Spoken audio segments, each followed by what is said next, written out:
Et il y avait quelqu'un qui venait la nuit, comme un Indien, il s'appelait Émile Samoura. Il disait qu'il était le secrétaire de Dr Salomon. C'est que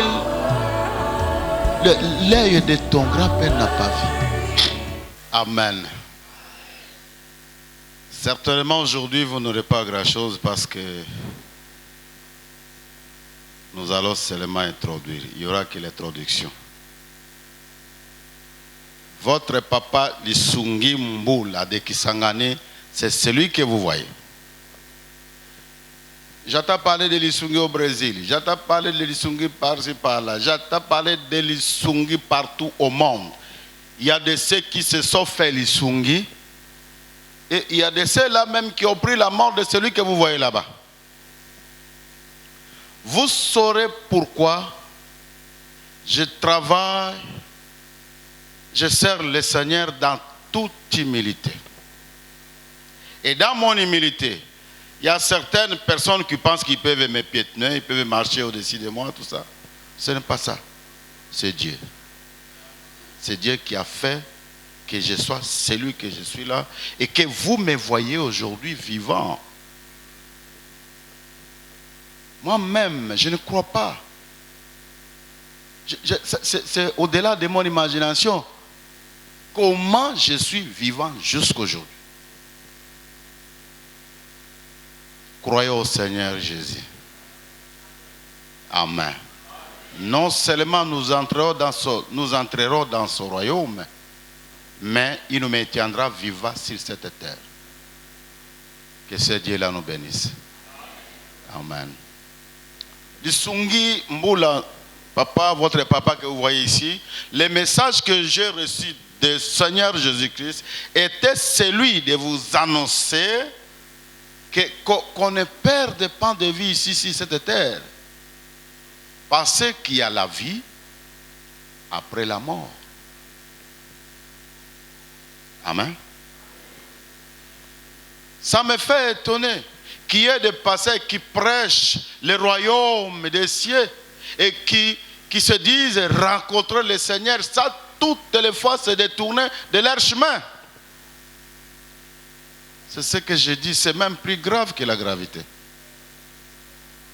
Ils se disent chrétiens, mais ils sont dans les débauches, ils sont dans l'adultère, ils sont dans les mensonges, ils sont dans la sorcellerie, ils sont dans la magie, ils trompent même au nom de Dieu. Alors que d'ici là, ils s'en iront. D'ici là, ils ne seront plus là. 67 ans aujourd'hui d'âge. Il me reste encore combien? Je ne sais pas. Si Dieu va m'accorder encore 2 ans, c'est sa gloire. Amen. Je vais témoigner comment j'ai reçu le Seigneur. Et ceux qui me suivent, je suis encore vivant. Et ceux qui ont vécu, certains de ceux qui ont vécu l'événement sont vivants. Quand il y a des questions, venez me les poser. Par la grâce de Dieu, je vous les répondrai. Déjà viendront après moi dire non, d'ailleurs, je suis là. J'imite un peu notre sauveur Jésus-Christ qui a dit, mais j'ai prêché partout dans des synagogues, vous m'aviez vu, vous m'aviez attendu. Pourquoi vous ne m'avez pas posé de telles questions? Ce n'est qu'après que l'homme s'en ira que vous direz non, voilà, et pourquoi, mais je suis là, venez les poser. Le Seigneur Jésus-Christ est bien vivant. Bien qu'on dise qu'il est mort, mais moi je vous dis qu'il est vivant. Je ne le croyais pas, je ne l'avais pas reçu dans ma vie. Mais moi, je ne l'aimais pas parce que moi je me disais, mais la Bible c'est un ouvrage de la politique juive. Mais moi je suis zéro. Qu'on me parle de Mobutu, de Lumumba et les autres. Mais ici on va me parler de Salomon, de David, de Jésus, qui sont juifs. Je ne croyais pas. Mais aujourd'hui, cette Bible et le Seigneur Jésus, la Bible aujourd'hui est mon bien-aimé. Et Jésus est mon sauveur. Qu'on dise qu'ils sont dans la tombe, il est le sauveur. Comment je l'ai reçu? Je suis né dans une famille chrétienne. Papa enseignant. À ce moment-là, on appelait ça l'école normale. L'école des enseignants.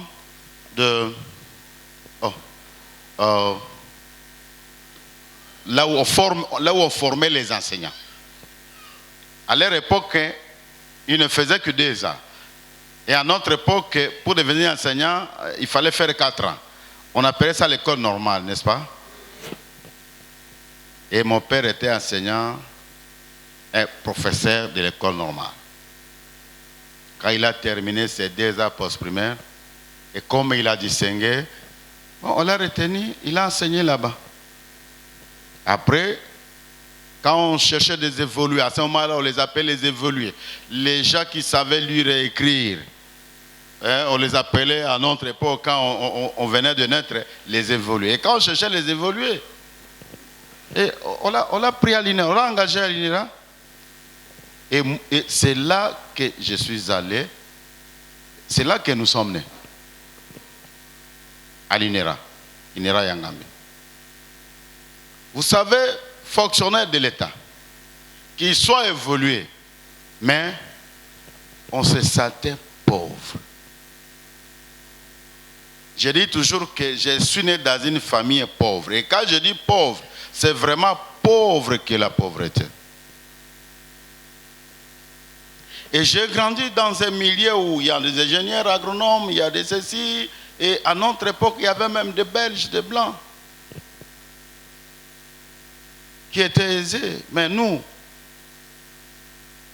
qui croyons au Seigneur Jésus à ce moment-là, ça toutes les fois les recevoir. Mais nous, on s'embourbait dans des misères. S'il faut aller chercher un peu d'eau froide, il faut aller chez ceux-là qui ne prient pas.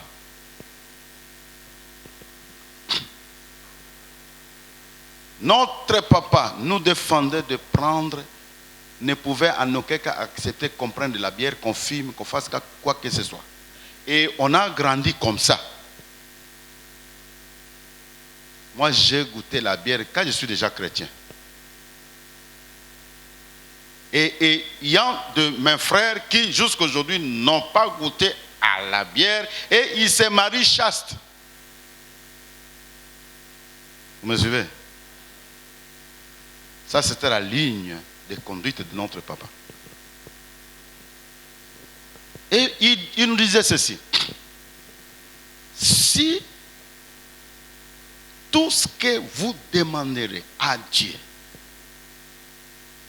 au nom de Jésus, Jésus vous l'accordera pour que Dieu soit loué tout.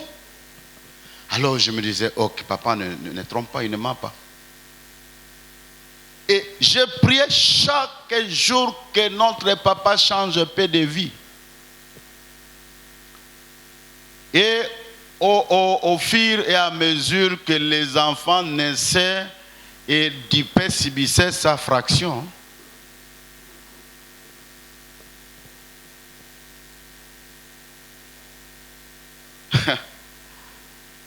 quand on était encore à Détroit, bon, on prenait le pain entier, les bacs à ça, les bacs à ça, là, on prenait tout entier. Mais quand on commençait à devenir 6, 4, 5, on commençait à couper, et la vie s'est dégrégolée. Donc, on descendait en affaires.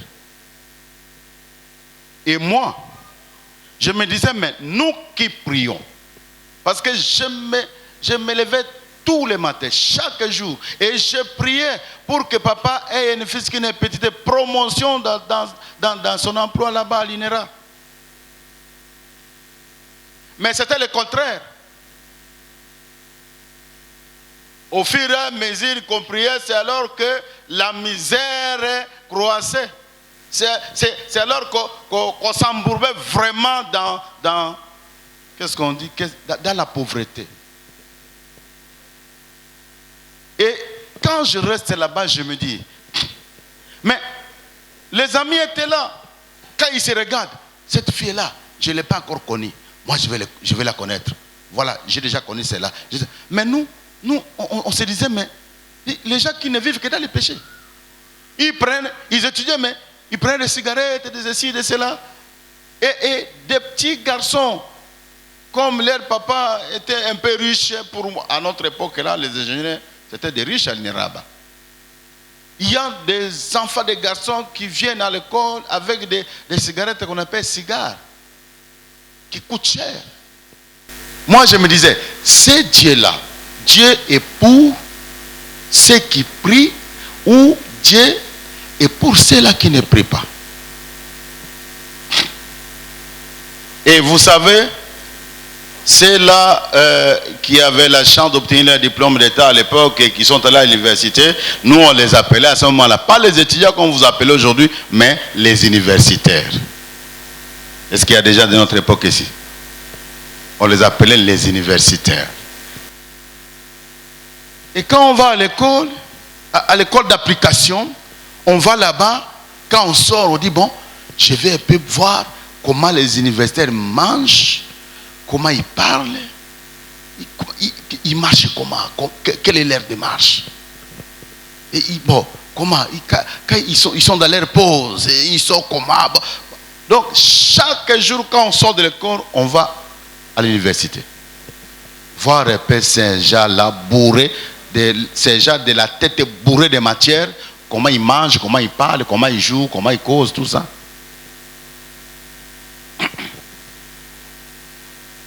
C'était comme ça. C'était notre vie. Frères et sœurs, et Dieu a permis qu'il y ait, je ne sais pas, pas la dispute comme telle, mais qu'on discute un peu sur la vie, sur Dieu, sur quoi. Il y a un médecin qui était là, un étudiant médecin, un agronome et un vétérinaire. Le vétérinaire qui dit non, l'homme meurt comme les animaux. L'homme, quand il meurt, il pourrit comme un animal. On soigne les hommes comme nous soignons les animaux ici. Le médecin qui dit oui, mais l'homme est un animal. Il y a un agronome qui dit, les végétaux aussi. Les végétaux vivent. Mais quand ils meurent, ils pourrissent aussi. Comme les hommes, comme les animaux. C'est pour vous dire que Dieu n'existe pas.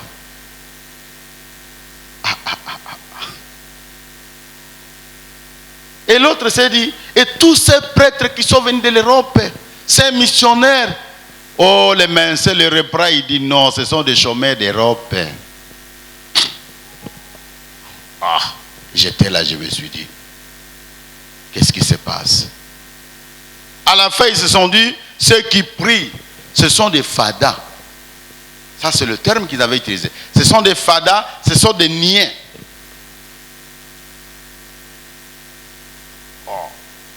Vite, je suis venu à la maison chercher le mot niais. J'ai pris la rousse des débitants. On appelle ça comme ça. 32 000 mots. Et quand je regardais, niais, ce sont des gens qui n'ont rien dans la tête. Et les fadas, oui, des bourriques. Je comprends pourquoi papa croit à Dieu. C'est parce qu'il n'a fait que des apôtres primaires. Il n'a pas étudié. Il n'a même pas obtenu un diplôme d'État. C'est vrai.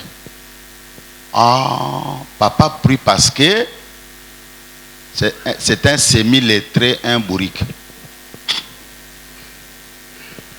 C'était fini, hein? Quand je suis rentré à la maison, j'ai appelé papa, j'ai dit, papa, cesse de prier, Dieu n'existe pas. Mais il faut voir. Il a cherché son fouet. Où est-ce que tu as eu cette philosophie? Tout ça, Dieu existe. Qui a créé? Non, le monde s'est créé comme ça. Et c'était fini avec moi. C'était fini. Avant de manger, on priait. Avant de dormir, on priait. Avant de nous réveiller le matin, on prie. Avant d'aller à l'école, on prie. Et moi, je me suis dit, je ne pars plus à la maison. Je ne vais pas manger avec eux de père que les doigts tombent sur moi, les doigts de père comme mes doigts te dire voilà, toi c'est toi qui dois prier. Non. Quand je sors de l'école, je vais dans les champs de caféiers, je me déambule à l'INERA comme ça, tout ça. Souvent, je vais sous les manguiers, je ramasse des noix, je casse entre deux pierres et je prie, je mange. À ce moment, il y avait des go.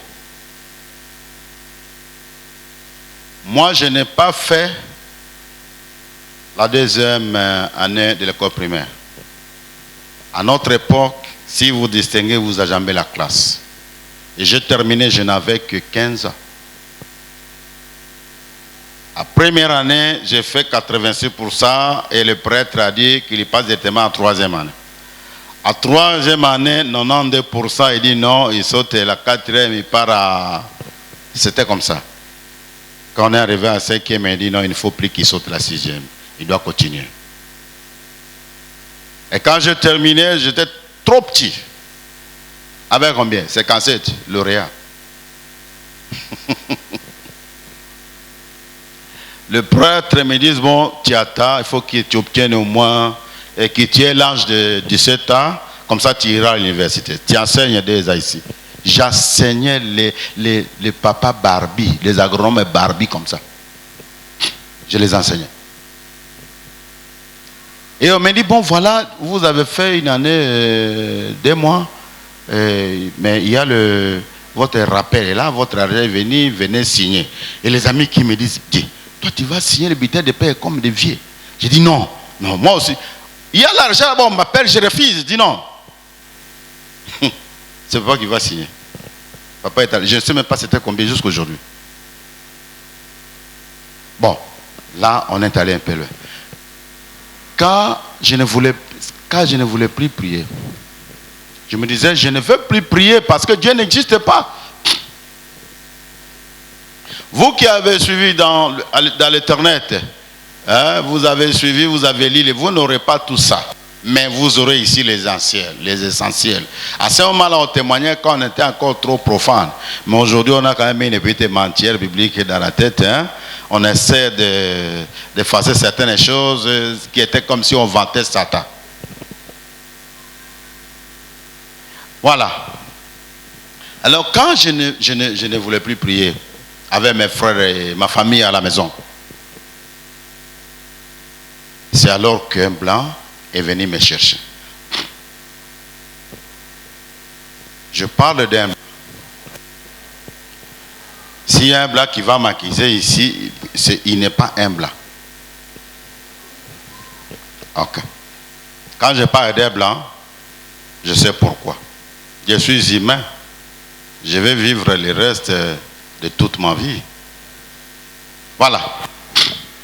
Il y a un papa là qui était dans sa Land Rover qui est venu, il m'a trouvé en dessous de manguier en train de picher, en train de casser des noix de palme, l'indica, n'est-ce pas? Vous appelez ça indica. Mais nous, l'indica de noix qu'on appelait piscifera. Et le blanc est venu, il m'a trouvé là-bas en train de casser. Il dit, mais qu'est-ce que tu fais là-bas? Il dit, non, je mange des noix de palme. Comment? Mais est-ce que c'est toi l'Issungi? Oui, c'est moi l'Issungi de Sacré-Cœur. Ah! Mais c'est toi qui chantes bien dans le scoutisme là-bas, c'est l'exavérisme. Oui, c'est moi. Mais non. Est-ce que je peux voir ton papa? Je peux voir papa. Moi, je voudrais que tu viennes étudier chez moi. Je vais te prendre en charge. Tu dis, ah, mais moi, allez voir mon père. Hein? J'ai mon père, oui. Oui, je vais le voir. Il est allé voir le papa. Papa priait chez les protestants. Ah. À ce moment-là, ce n'était pas comme aujourd'hui. Hein? un protestant qui va épouser une femme catholique, ce n'était pas possible. Papa a chassé les blancs parce que les blancs priaient chez les catholiques.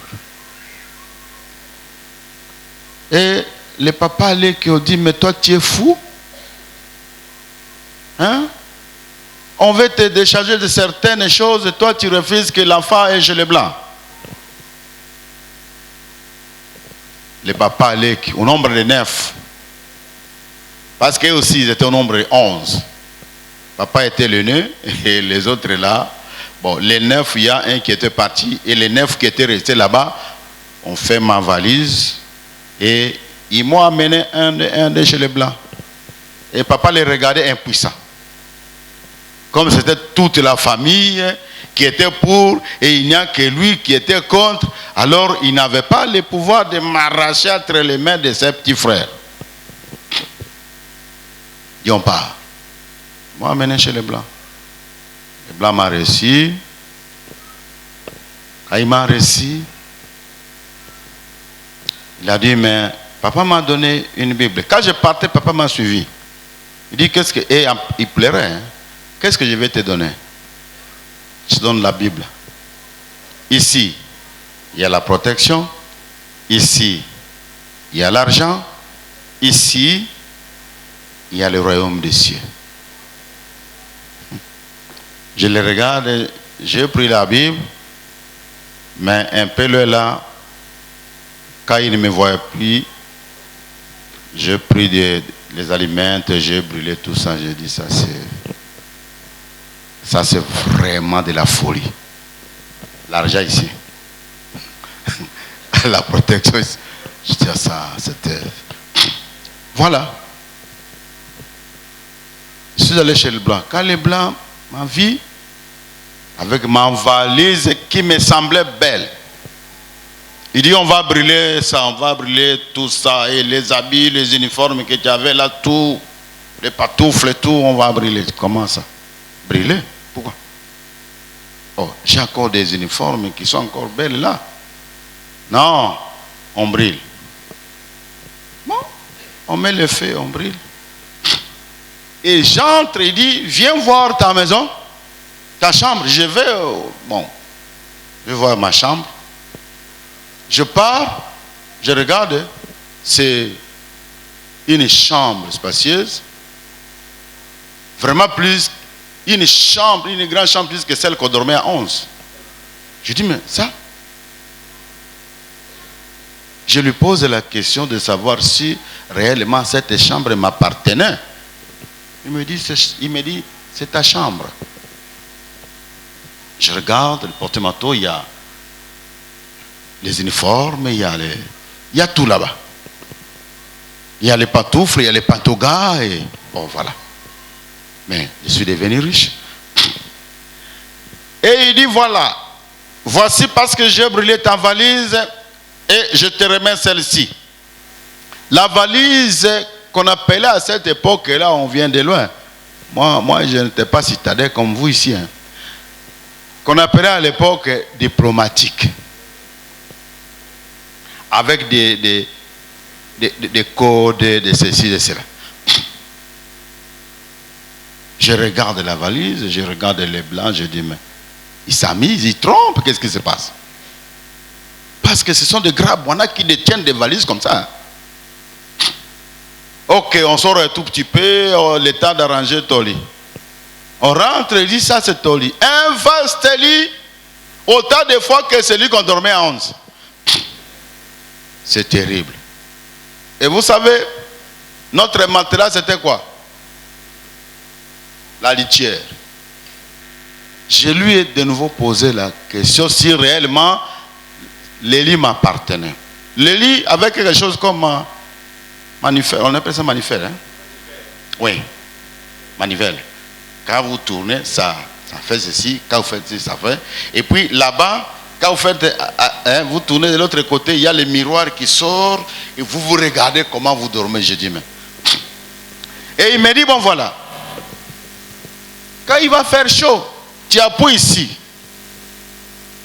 Ah bon? Et aussitôt sorti, j'ai appuyé. Ça a commencé à ronronner là-bas. Je ne savais pas ce que c'est un climatiseur. Hein. Il y a même la fraîcheur qui sort.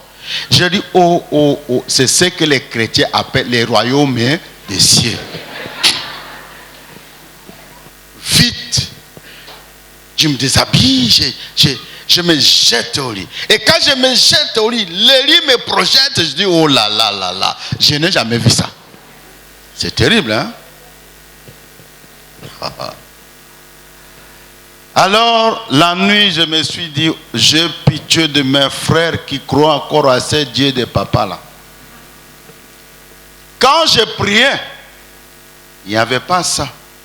Quand j'ai compris que c'est la nature qui fait tout, voici, la nature commence à m'exaucer. Voici comment je m'étais perdu. Quand je priais, il n'y avait rien. Quand je me suis dit que Dieu n'existe pas, alors les choses commencent à venir. Trop petit le matin, il me dit, tu prends quelle moto ici? Il y avait des Flandria, de Vespa PX, de Vespa 150, il y avait des mobilettes Maxi, il y en avait beaucoup. Et le carburant à la charge de ce papa-là. Voilà, je me suis senti riche.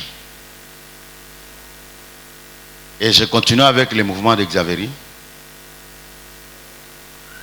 Et quand j'avais pitié de papa, je venais à la maison avec d'Exavery filles comme des scouts, hein, qu'on appelle guides. Hein. Je les amenais parce que maman n'a pas mis au monde une fille. Au nombre de 11, que nous ne sommes que des garçons. Les filles de maman sont les femmes qu'on a épousées. Et voilà, j'amène le guide, les scouts et filles à la maison. On nettoie la maison, on arrange, on fait tout. Et quand les blancs savent que je pars à la maison, ils me donnent un peu de sanveau, un peu d'argent. Je donne à papa. Je rentre. Je dis à mes frères, Dieu n'existe pas. Et pourtant, ces papas-là, ils priaient. Voilà comment je m'étais introduit dans l'occultisme. Ça, c'est une phase néfaste, hein? Ce n'est pas bon. Hein? Il me dit, toi, tu vas étudier comme certains de nos frères en Europe. Parce qu'il y a déjà ici, vos amis ici, qui ne voient que devant leur nez. Mais toi, tu verras ce que l'œil de ton grand-père n'a pas vu. Et tu attendras ce que l'oreille de ton grand-père n'a pas attendu. Et tu auras ce que ton grand-père n'a pas eu dans ce monde. En plus, tu ne mourras pas pauvre. Ah! C'est alors que des choses ont commencé. Et il m'a donné un revue. Non, une revue. Une revue, un journal. Hein? Ce n'est pas les bouquins, mais vraiment une revue. Bon. C'était plein des adresses magiques. Et tu sais comment? Là, je mets la croix de peur qu'on ne vienne m'égorger demain. Voilà. Quand j'ai lu les bouquins étaient pleins des adresses magiques. J'ai pointé le pilule égyptien. Et Brahma Braka, c'était ça, les noms des médicaments. On m'a envoyé des comprimés pour des ans d'études. Quand le professeur enseigne, c'est comme si il me parlait, il est en train de me parler d'une tradition que j'avais attendue, ça fait longtemps. C'est-à-dire que je n'ai pas besoin d'ouvrir les cahiers pour revoir les notes. C'est impossible. Bon, il est dans les A, moi je suis déjà dans les Y. Et il vient, il dit, qu'est-ce que tu vas dire? Bon, c'est comme si on me l'avait déjà appris. Oui, on t'apprend ça, mais dans ton inconscience. On t'apprend ça, toi tu le sais déjà, mais on t'apprend ça dans ton inconscience. Comment? C'est ça? Et c'est comme ça que j'ai étudié. Et comme il y avait des succès, j'ai dit, bon voilà, je vais chercher les talismans qu'on appelle la grande force divine des grands châtis des Indes. Parce que tout était là, les catalogues et tout.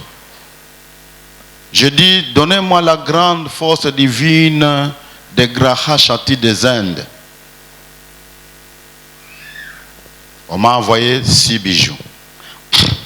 Il m'a dit, les amis écrivent, hein, et on les renvoie par la poste. Mais toi, tu en auras sous ton lit.